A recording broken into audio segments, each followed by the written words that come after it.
Di video ini, kita akan membahas konsep tentang percepatan rata-rata.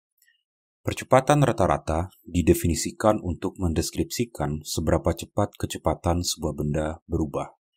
Kalau kecepatan sebuah benda pada saat T1 adalah V1 dan kecepatannya pada saat T2 adalah V2, maka percepatan rata-rata benda tersebut dari T1 sampai T2 didefinisikan sebagai ART, di mana ART sama dengan V2 dikurang V1,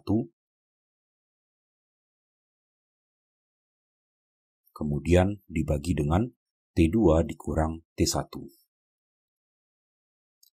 Atau dengan mendefinisikan delta V sebagai V2 dikurang V1 dan dengan mendefinisikan delta T sebagai T2 dikurang T1, maka percepatan rata-rata juga dapat kita rumuskan sebagai ART sama dengan delta V per delta T.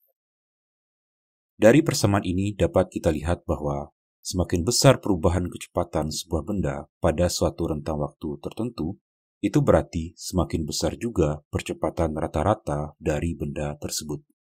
Kemudian, seperti kecepatan rata-rata, percepatan rata-rata ini juga didefinisikan pada suatu rentang waktu delta T, bukan pada suatu waktu tertentu.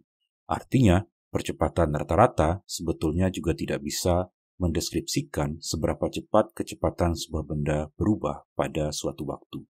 Oleh sebab itu, untuk mendeskripsikan seberapa cepat kecepatan sebuah benda berubah pada suatu waktu, kita perlu mendefinisikan sebuah besaran baru, dan besaran baru tersebut disebut sebagai percepatan sesaat.